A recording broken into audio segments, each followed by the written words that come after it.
Hi, I'm JJ Virgin, celebrity nutrition and fitness expert of jjvirgin.com, and today I'm going to talk to you about how to cope with stress, fatigue, and adrenal burnout. So if you're one of those people that says, I'm so tired all the time, listen up. First, I'm going to explain what adrenal burnout is. You have these adrenal glands and they pump out cortisol and DHEA. Now, when you get under stress initially, actually usually feel pretty good because those adrenal glands go into overdrive, pumping out cortisol. And this makes you feel like you have more energy. You can get more things done. But the first thing you might start to notice is that your blood sugar starts to go a little bit wonky. You start to crave more sugar and carbs. You might get a little irritated. You're not sleeping well. Your sex drive goes down. You can't build muscle, and you start putting weight on around your waist, and you can't burn it off. Then over time, if you keep going with this behavior and the stress becomes chronic, your body can't keep up those demands with that cortisol.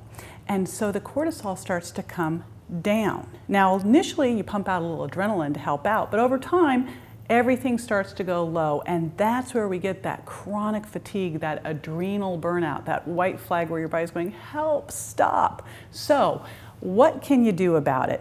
Well, first off, you got to learn how to say, ready? No. Say it with me. No. You've got to stop overscheduling. And let's face it, in our society, we are totally rewarded for multitasking and overscheduling. I admit it. I have been known to not only text on the freeway, but also talk on the phone, text, and have my laptop open because I had two phones, okay? So I've now had to put everything out of arm's reach because I have no self-control with this.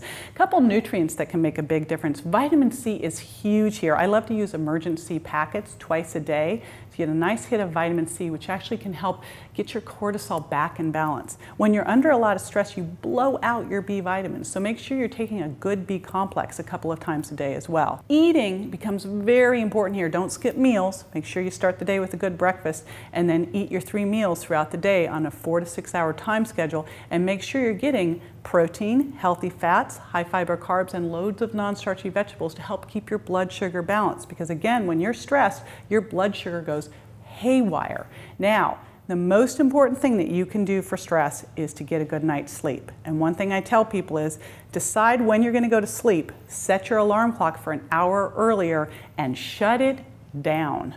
No more computer, no more TV. Start futzing around, doing your hygiene, taking a bath, and getting ready for bed and getting your brain ready for bed. Another thing that you need to do is build a little bliss in daily. I often ask people what they're doing for fun, and they kind of give me this blank look like, well, I took the kids to soccer practice. I'm like, come on, that's not fun. So figure out what that bliss means for you and do a little bit of that daily, and manage your self-talk. You know, there's enough people out there that want to kick our behinds. You don't need to do it for yourself, right? And that leads me to my final tip, and that is set appropriate boundaries. And you know what I mean. There are those negative people out there who will take you down. So make sure you're really keeping clear boundaries about your time, about who you associate, and about how you think. I'm JJ Virgin, and those are my tips for how to cope with stress, fatigue, and adrenal burnout.